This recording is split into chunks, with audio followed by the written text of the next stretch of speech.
Welcome to Sharing the Middle, where we explore the messy middles of life by telling our stories and learning from each other's stories. I'm Lacey, your friend in the middle, and today we're continuing to tell my story through conversation with some of the people in my life.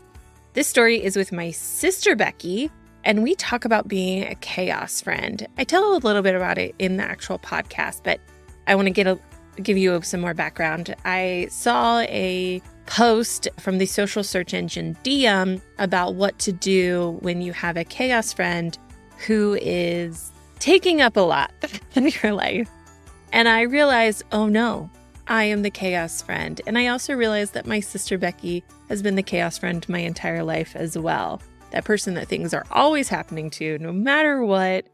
And that, they're going through a lot and there's only so much you can do, that kind of thing. Becky and I get really deep in this one, and I learned a lot about my coping mechanisms through life and more ways that I've always tried to make myself small to be the most palatable version of myself. So it's a deep conversation that I hope you either get a little bit more empathy for your chaos friend or have a little bit more insight into what's going on in their mind.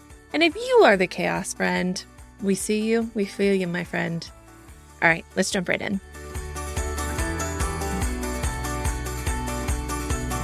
In true chaos friend fashion, we are starting 25 minutes later than our assigned time because we've had to update each other on the chaos that is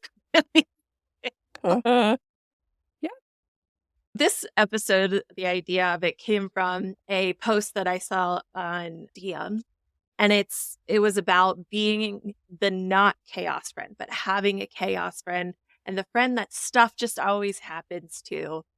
And I was just like, oh, I am now the chaos friend.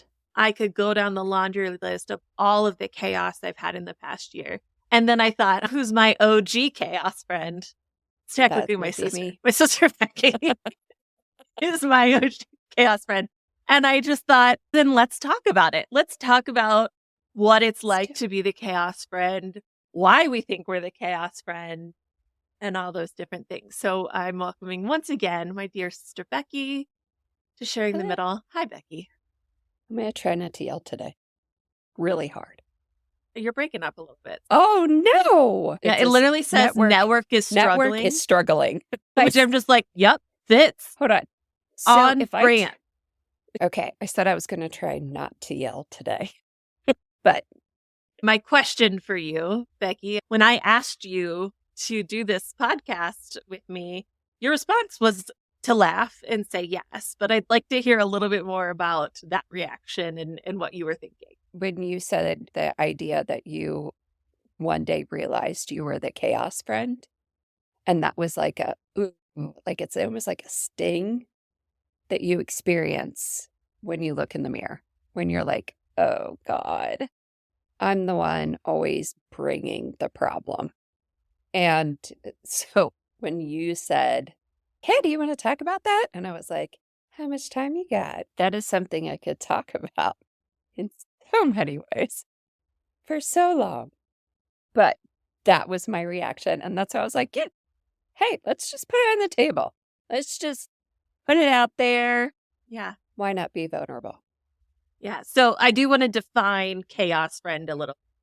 It's the idea that you always have that one friend who something's always happening to, whether or not, I think a lot of people will think of it as they're making it up. But in reality, it doesn't matter. I would argue that I am not making it up. Becky is not making it up. But that it's challenging to be that person's friend. And after I read that, I actually sent a video to some of my friends. And I was like, I'm sorry, I'm your chaos friend. I feel bad when somebody asks me how I am. And I'm like, well, I'm here. I'm here. I'm here is my answer. You said we're not making it up. We're not making it up. But we're making it happen in other ways, which is real hard to face. Because that you have to straddle the line of accepting responsibility of your choices without the shame of I'm doing this to myself. Because shame itself just brings so much chaos that is unworthless. I mean, it's just, shame is not something anybody should be carrying at all. I do agree with you. And we'll talk more about that in a lot of ways. Like, I know, especially for me with health, my physical health is very much tied to my mental health. That doesn't mean that I'm making it up. It just means it is a huge factor. But then, like, last year, there was a period of time where it was like, our grandma died, and then we were moving, and then my dog died. And I'm like, nope, I'm not taking ownership for something. No.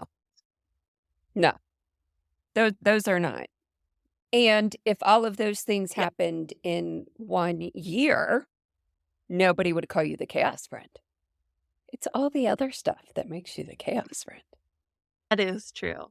I want you to explain that more because I understand it. I don't know if a listener who's not a chaos friend could understand it. Oh, no. So those things were all outside of your control completely. You guys needed to move. That was just going to have to happen. Grandma dying, completely out of your control. There is absolutely nothing we can do. Pets passing away. I guess the argument there would be like, well, you could choose not to have pets. I don't know. I would say that it is absolutely worth having a pet and the challenges that come with them.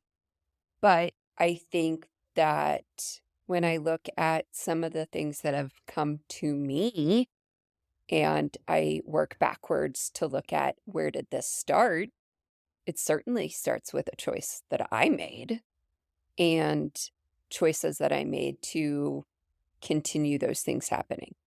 When I think back to what I called the year that I broke myself, to 2017, like I go back to 2017 and I'm like, what did I do that year? And I go back and I'm like, oh my God, it was like every single month I made a choice to maybe just extend myself just a little more. And maybe I shouldn't have. I will say I was successful, and it was like, I'm going to be successful in every way. And I don't feel bad for wanting to be successful. And I don't think any of those choices individually were poor choices. I think at some point in time, I needed to go, wait a minute, maybe this isn't something I need to take on right now. But I think I was so frantically just trying to do, or really, what I realized the other night after talking to my youngest is that I think it was what I was running from was anxiety. Mhm. Like I was trying to outdo my anxiety by having something to do. And, like a Thanksgiving plate, doesn't matter how many separators you have for somebody like our other sister, right? The stuff starts to spill over. If you pile so much on, the Yeah. plate is gonna break. And maybe it was one too many scoops of the mashed potatoes. Maybe the roll was just one too many carbs. But one too many is any one of those things could have been the one too many. So Yeah. back to 2017, January, I decided to get my Zumba certification, which alone should not have been an issue. Me learning how to do Zumba would have been great for Yeah. my body, right? Absolutely. Then I decided to leave the job that I had because there was chaos there. And Yeah. then I started my own private practice. Again, not a terrible decision on its own.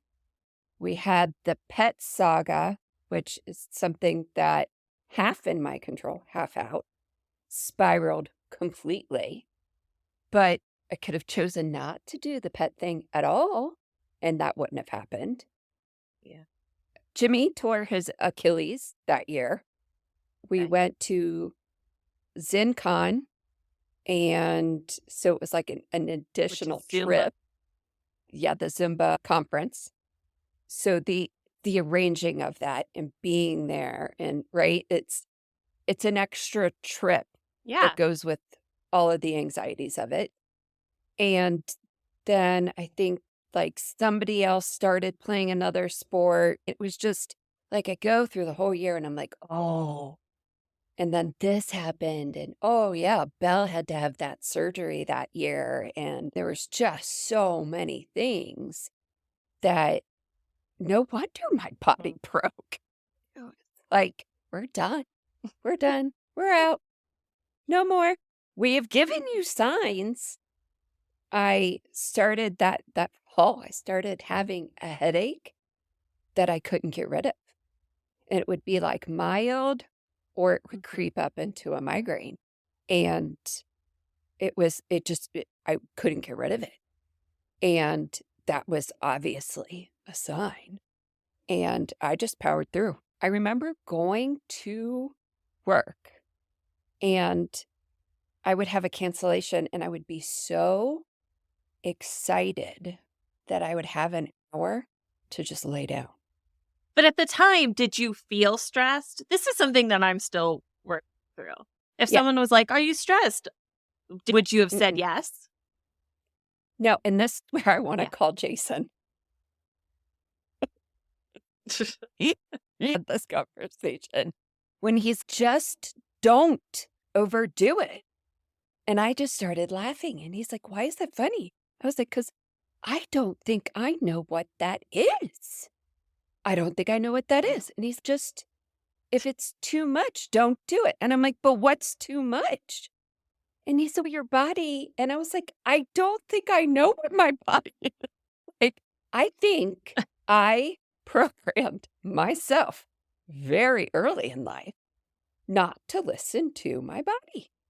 Very much. Yeah. My body's always been my enemy. And I received praise for not listening to my body over and over again. And it's, oh, geez. Wow. My brain is going this and this and this and this.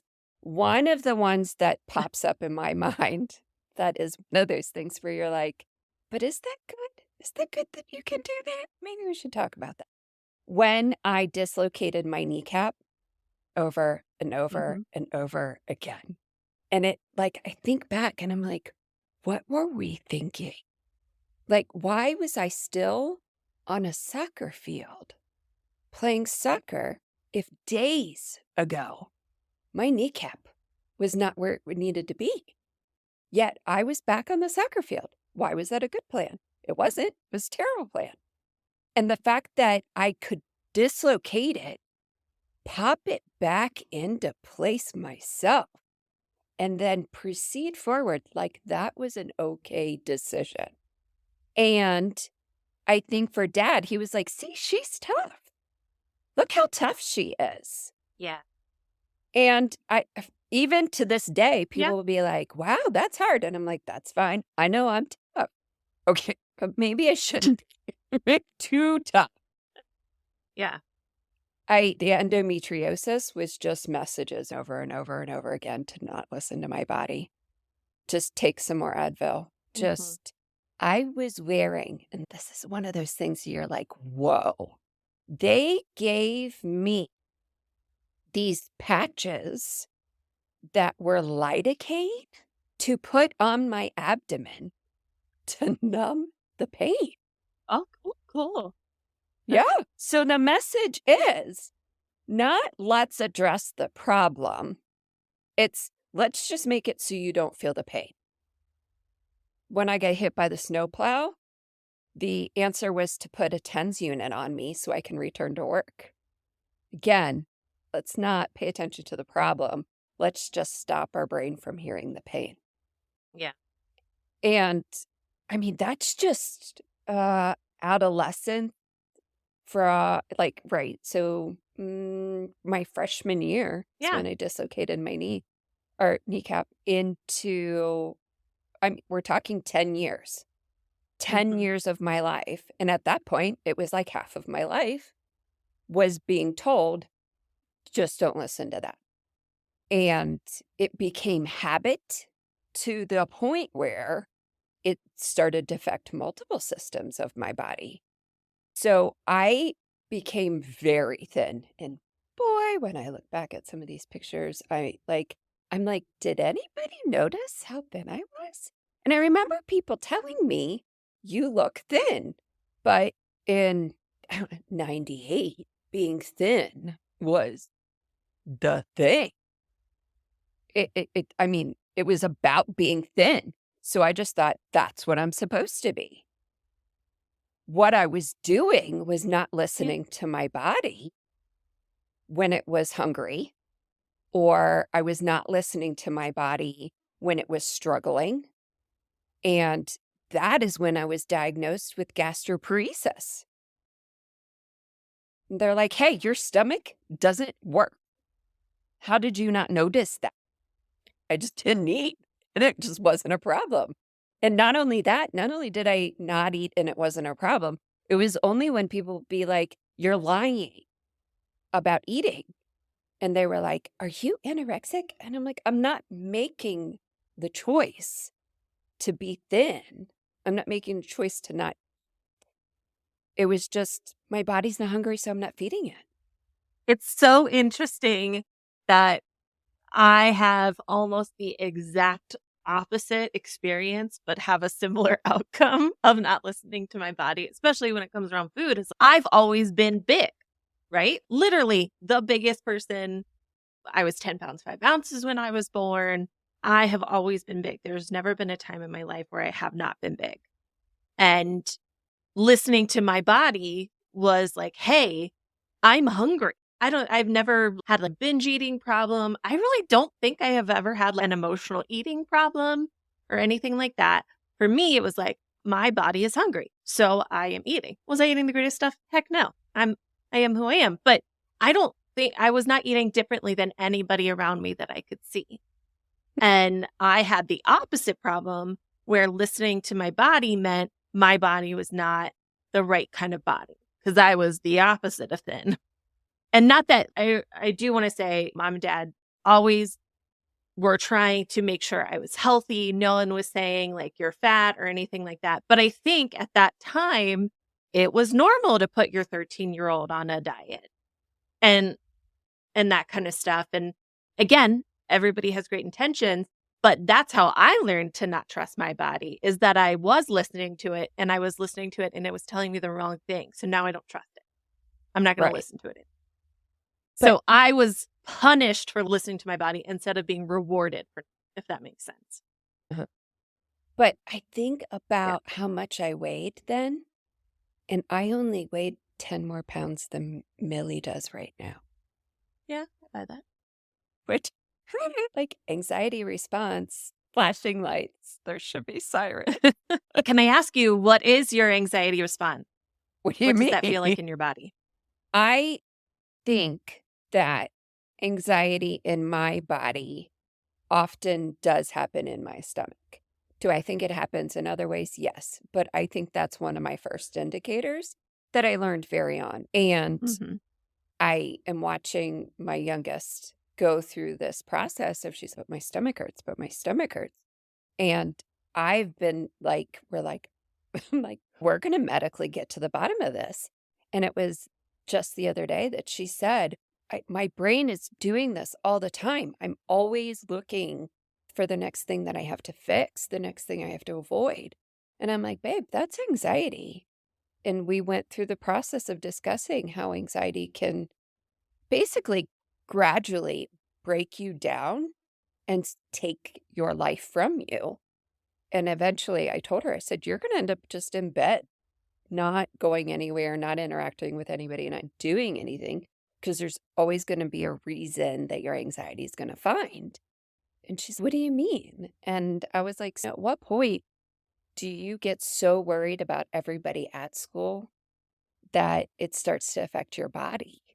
And then you feel sick and then you become sick, like you're throwing up or whatever, and it's because you've worked yourself sick. And she's, oh, that's a real thing? Oh, hun, we came You from ask some somebody. people, no, but yes, it is. And this is where I say, we came from somebody. And the people who we came from said those words to each other. Because they're like, yep, that's a thing. You can do it.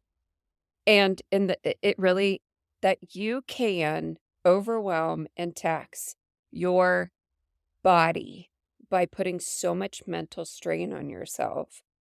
It just makes sense. And I think that programming starts very early. Do I think that there's lots of things that come into this? Yes. I think there's a combination of you have to be genetically primed and set up for it. In the same way that, like, there's some people who smoke and never get lung cancer. And then there's some people who smoke like 5 cigarettes in their whole life and then they end up with lung cancer. I think some of us are more genetically primed. And then certain behaviors, it's like just enough buttons get hit. So I think that we are genetically primed to have anxiety. And I think we're genetically primed to have a system that doesn't accept nutrients the way it needs to. And those two things together equal dysautonomia. And dysautonomia is chaos. Chaos of the autonomic system. Which it's so funny because, and I not funny, but it is really interesting that we're talking about this. And it reminds me of a time Mom and Dad were taking Joe and I to the airport, or we were taking them. We were going to the airport, and we were sitting there, and we started recounting our passing out stories. So I have several. Mom said one, Dad said one, and Joe's in the back. And at one point, he just said, "You guys know that's not normal, right?" And so to me, I think that points to, that predisposition was on both sides here. And that's how we got to yeah. Yep. And I think that, like, when we look at geographically where parents are from and where those families came from, there's probably some genetics that play into place. But I also think that there are some learned behaviors that exist as part of culture that then become a part of it. So it's not a very simple, just one little fix. It is like a system failure, if that makes sense. That creates the system failure. Kind of reference the Ellie conversation when I'm like, gee, how many times in one hour can we say, but we don't talk about that? Yeah. So we don't talk about that. We have feelings, but we don't talk about those. Bad things happen, but we don't talk about it. Once you get to the point where you are shoving enough under the rug, either the rug isn't going to cover it all, or there's going to be an issue. You're going to start tripping over it. And what does that look like but chaos?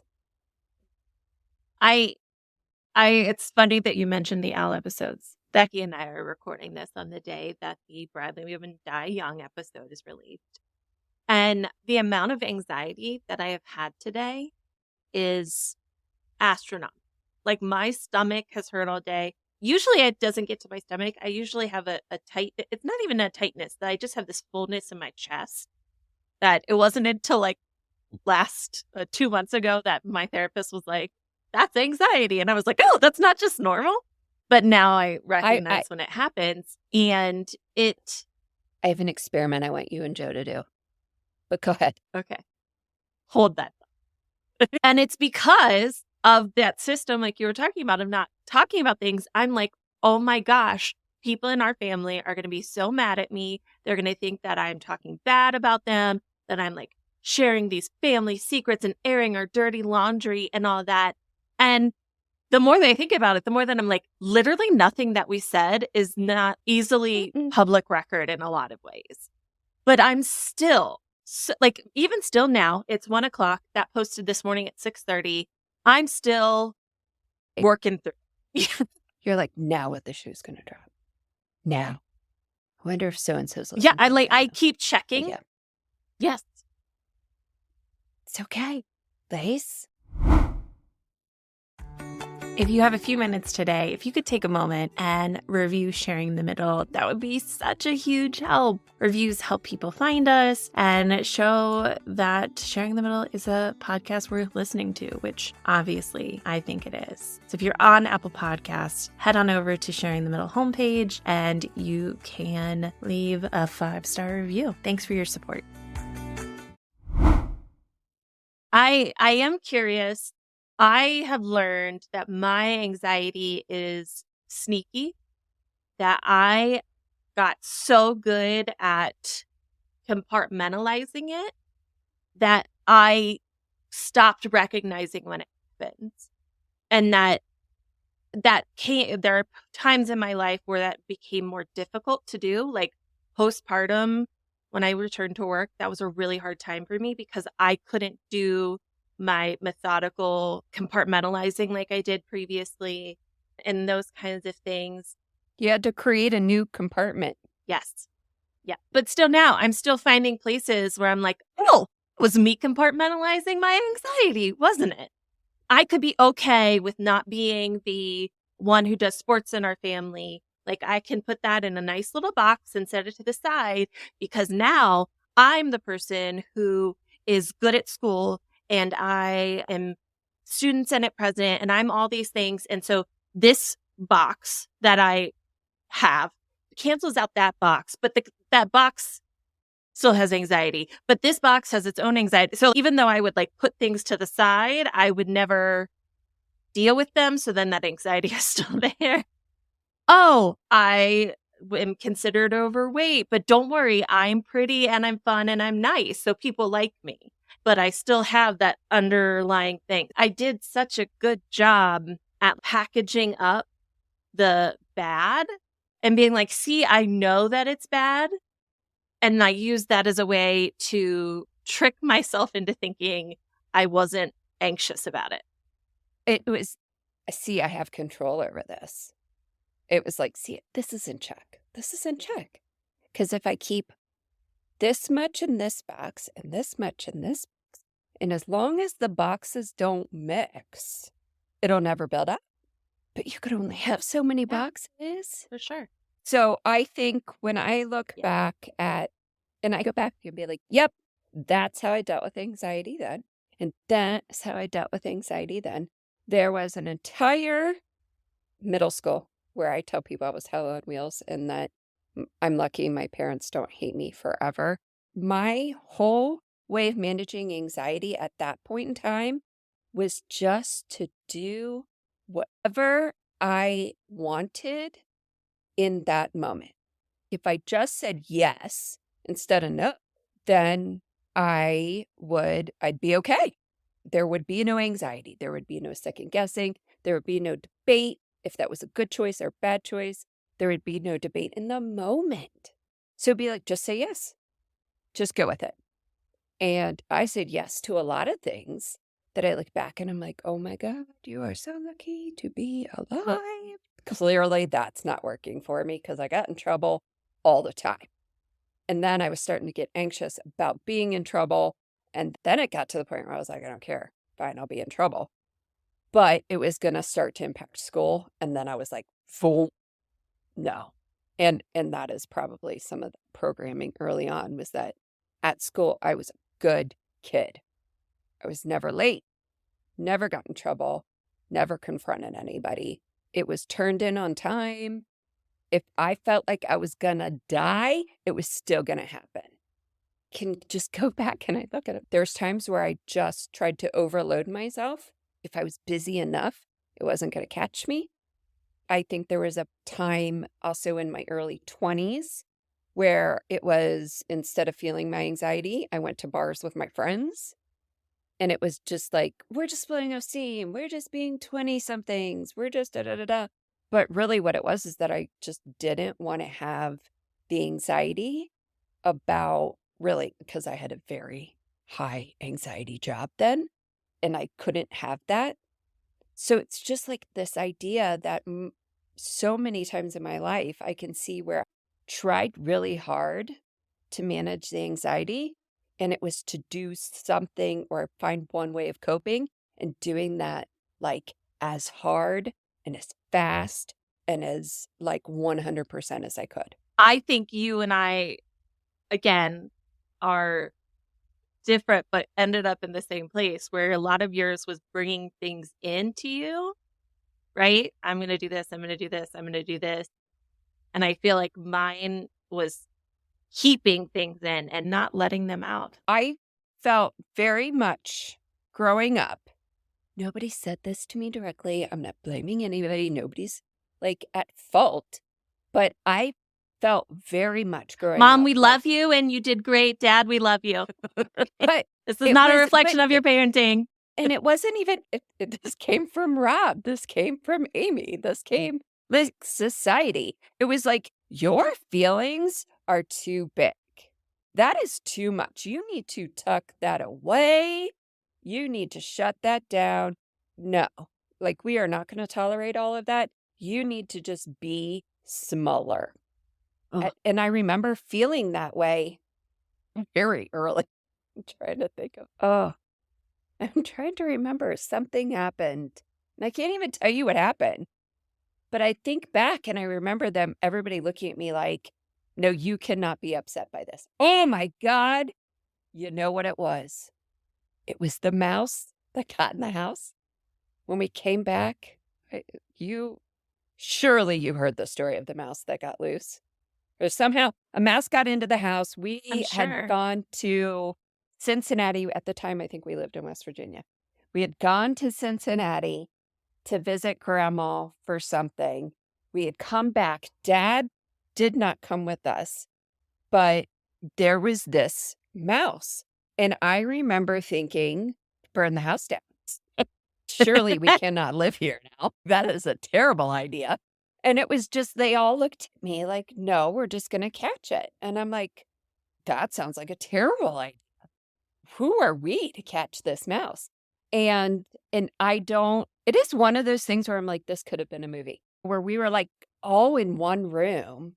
We were going to go to bed. And I think Mom went to get in the bed and I was supposed to be sleeping on the floor next to her. And then the mouse like ran right across something and like chaos. There was screaming. People are like jumping onto furniture. And long story short, we end up catching the mouse. And there's discussion about what to do it. And I'm like, but we can't kill this thing. And it was one of those things where everybody's silent. And then they look at me and they're like, do you want to take it to the pet store? What do you think we're going to do? It's 10, 11 o'clock at night. And I'm like, but you can't kill something just because it's gotten in our way. We can't do that. And it was like, how can you have compassion for this mouse? And I'm like, but it's a being. We can't kill it. And it's just like this. You need to shut that down. This is too much. You cannot care about that. And I just remember feeling that, ooh, you got to make that smaller. Yeah. I also had too big of feeling to the point where songs are written about my feelings. The limerick. See, and this is where you're like, this messaging came from multiple directions. Yeah. Which I can still recite to this day. I could probably. Which also really plays on my body issues as well. Again, not anybody's fault, but the limerick was, hello, my name is Lacey Swiner. I am the biggest little whiner. If you touch me a little bit, I will cry and and throw a great fit. If you touch me a little more, I will cry and scream just as before. When I was mad and frustrated, it was like, oh, you need to be hugged. Clearly what you want right now is to be hugged. And in that moment, and the reason why it was clearly I did not want to be. And but that's the messaging. And I don't blame and again, I really think our we siblings all got it. Yeah, absolutely. I do think that's part of the reason why teenage boys will always be my least favorite demographic of people. I know that they're listening to this podcast and are really disappointed that they're not my key demo, but I really think it started there. For me, it was like, just take it and internalize it. Don't do anything and that kind of stuff. And so not that I push back on your premise that being the chaos friend isn't from you, like within you. I look at a lot of these things and I'm like, I think I abstained from choices, and that's got me where I am. And that by abstaining from choices and by not saying things and being quiet and making myself smaller and trying to fit somebody else's mold all the time and be the perfect version that somebody else wanted. Nobody else demanded, by the way. If I got like an A minus, I was upset at myself. Mom and dad never even looked at my report card at a certain point because they were like, yeah, you're fine. And so the extent to which it got to was very much my internal doing. And that by not taking action, by not doing a lot of things, how it festered in me to become the chaos friend and to have a lot of health problems, because your year is 2017, mine is 2022. I think that my anxiety and whatnot really wore me down to the point where I got a stupid like cold type thing and my body could never truly come back from that. And that's what stems my chronic fatigue syndrome. And then all those other underlying things that was already there of like dysautonomia makes it more fun and exciting. So that's why when anybody is all, what's wrong with you? And I'm just like, it's not important. I'm tired. That's all you need to know. I'm tired. I'm doing my best. I'm not predictable. I'm sorry. I know I'm constantly letting you down. Trust me, I've already thought of that too. Whatever amount of mad you think you are about this situation, I am mad for you and I am mad at me and dealing with my body doing what it's doing while being mad at me for you. You're welcome. I'm sorry. Yeah. And I swear to God, if you tell me to just stop, I will want to punch you because I can't just stop. If I could just stop, I would. But I have no problem telling you the things that you did to trigger it, though. But I'll be quiet and not say them. But this stuff becomes so ingrained. It's just too easy. I moved furniture today. Should I have moved furniture today? Nope. Probably shouldn't have. But part of me is, but what? Am I just going to stand there and stare at it and watch it move itself? I didn't move it alone. These are the things where I'm like, at some point in time where I have to make a decision and I'm making the best decision I can with what I have. Did that decision lead to something that went awry? Probably. I'm probably going to be in physical. Oh, man. So a great chaos story in the middle of all of my existing chaos. So what, like a month ago, 3 weeks ago, I don't even know how many weeks ago this was. So I started having these kind of like abdominal pains, which I'm starting to wonder if it is either bowel endometriosis or right. The list of what this could be gets extensive. Could I have passed some kind of kidney stone? Who knows? Who knows? But the next day, I go down the steps and I am just trying to do my morning routine and I'm making my coffee, feeling like a normal human, all things considered. And I go to get my dogs their dog food. And it's in my garage. We have it off to the side, blah, blah, blah. It's in a container. I take one step down the steps and it is like I'm standing on marbles and my feet are now above me. And it had that moment where I'm like, oh, this is not good. Then, of course, I land on the steps. And I have that moment of that's first, oh, crap. And then it's this hurts. And then it's breathe. You're alive, right? And then you have to do like the body scan of like how bad is the bad, right? And immediately, and this is so disturbing, I am going, that hurts, but I've been more hurt than that. Which, when you go to the hospital, They say, a scale of 1 to 10, how much does this hurt? And they're like, if 10 is the worst pain you've ever felt. And I'm like, I didn't pass out. I'm not kidding. Like, everybody's face changes. That's the bar. The bar is, did I pass out? That's a 10. Okay, so it's not a 10. And they're like, but you can stand the pain? And I'm like, I can stand the pain, but I also dislocated my kneecap and popped it right back in and kept walking like it was normal. Does this hurt worse than that? Yep, it does. And then they, like, their face changes, right? They're looking at you like, Yeah. And then you're like, they're thinking what psych person they have to bring in this room. But people are like, why you were already in a state of less than normal. And I was like, yeah, but that's standard. Like, my every single day is less than That's normal. my new normal. So I have to keep functioning at that state. All life stops because I have 3 humans and 2 dogs that depend on me. So going down the steps and making my coffee and feeding my dogs is literally the bare minimum of what my day includes. What I didn't anticipate is that the night before, one of my kids, because we have ADHD just running rampant around here, though I'm going to say it. I say it all the time, but I swear ADHD people are my favorite. But I think it's because they have a freeness that I'm like, I wish I could be like that. Right? Sure, why not? And I'm like, you don't think Yeah. for 45 minutes, 7 different ways that could go wrong? And they're like, nope. I love the ADHD. I do.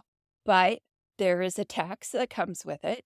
That day, the tax that came with it was that when Xander spilled the dog food on the steps, he had forgotten by the time he fed the dogs, because that was the task he was trying to complete, that he had spilled. And now the steps are covered with dog food, which that day it happened to also be extraordinarily cold, which is now rock hard on a set of steps that I am walking on without thinking. And of course it's brown on brown steps. All of this, it just, there is no way I could have not done that. But that led to me being in bed resting for several days. And then there's this whole, like, when you go to the hospital, nothing ever good comes out of that. So don't go to the hospital. And then everybody's, but why didn't you go to the hospital? And I'm like, because if I go to the hospital, they do every freaking test under the sun because they want to diagnose all the things. And they end up giving me a bag of IV fluids and sending me on my way. I am not actively dying, so nobody cares. Yeah. I went to the hospital and they were like, there's inflammation here, and that could be arthritis. Or from this angle, we can't tell, but there could be a fracture in the hip. There could be a fracture in the spine, but everything is intact. Which means, like, there's no immediate surgery needed. There's no bone sticking out, right? Which is what the emergency room is for.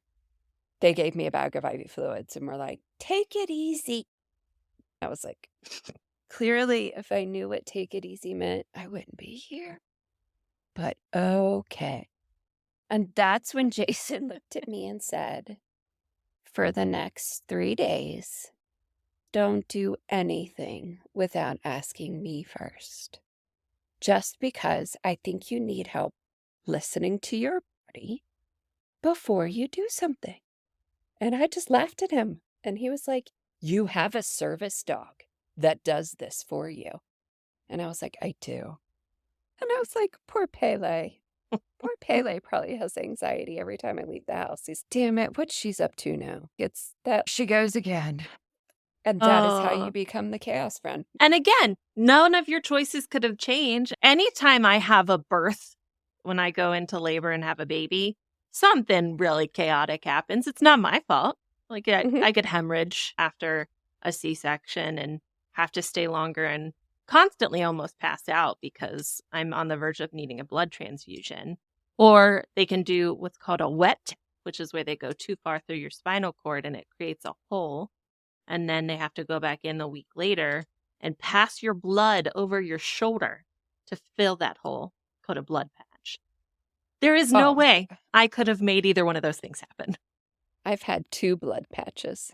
But that is, that is my reality. And I just, yes, I have decided to get an epidural, but so do millions of other women, but only 1% of them get what I get. And this is where I say, like, did I make some choices to get here? Yes. Do I wish it went this way? No.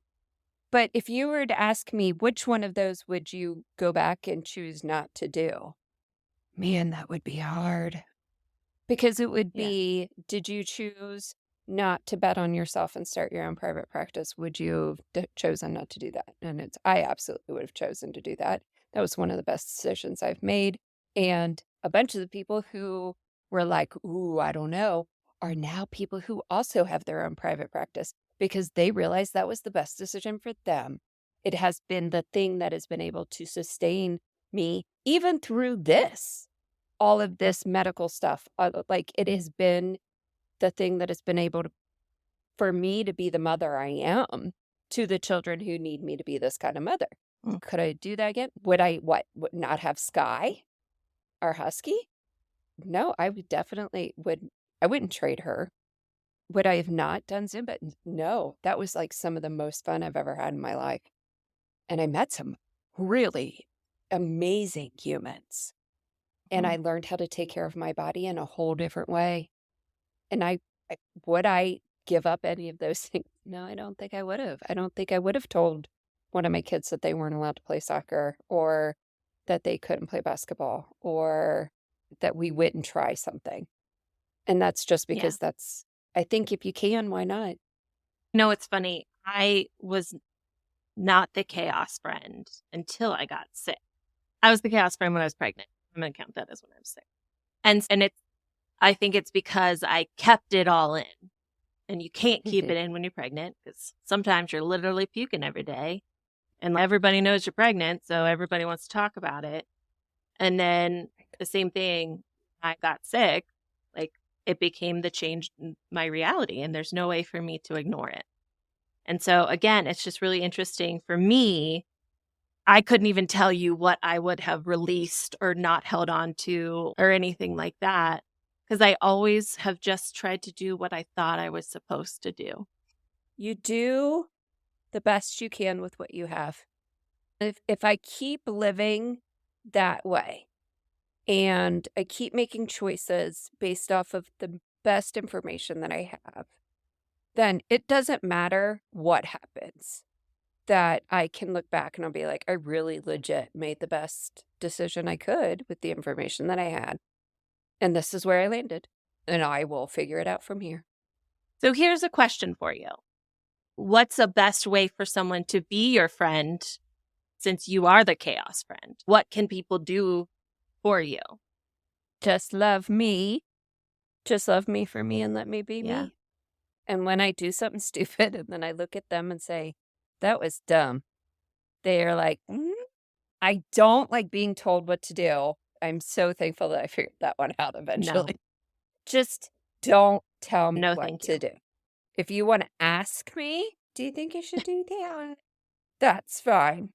But if you tell me not to do that, I'm going to think of every single reason that I should. And that's going to become the focus. And that's because that's one of the ways that I manage my anxiety, is that I have to stay in my own driver's seat. Nobody else is going to be in my driver's seat.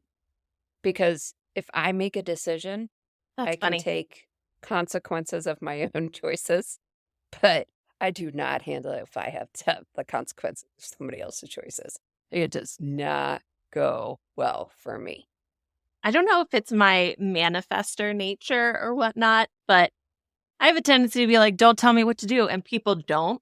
The minute they do, I do the don't tell me what to do. And then I don't entertain them anymore. Don't. how that became just a part of me, but I'm thankful for it. But I have started saying to my children, don't tell me what to do. If you have a request, you can ask, but please do not tell me what to do. You are not the boss of me. Yeah, I say things like, you get to make those choices for you. I'm going to make choices for me. Are they always going to be the best ones? No. Well, thank you for joining me, Becky, and sharing your chaos friend wisdom. This is me. I am what I am. I'm sorry. Yep. And this is where, you know what, Lace, you know what I would say? If I'm too much for you, What? that's fine. That's what I would say to somebody. Yeah. I get it. If I'm too much for you, that's fine. Part of me wants to go find less. Mhm. But there are going to be people that I am too much for. And those people do not belong in my circle because I will break them. And I don't want to break anybody. We're already basically slowly breaking down our mother. Yeah. Broken else. myself, my poor mother, trying real hard not to break my kids. Poor Pele is probably like, dogs are not supposed to be able to do this. The things he has learned to be able to do. Yeah. Oh, thanks, Becky. Oh, anytime. Talking is one of my favorite things to do. Thanks for sharing the middle with me. As always, I hope you've been able to see a little bit of yourself in the story we shared today. Don't forget to follow, share, rate, review, and follow me on social media at Lacey Shares.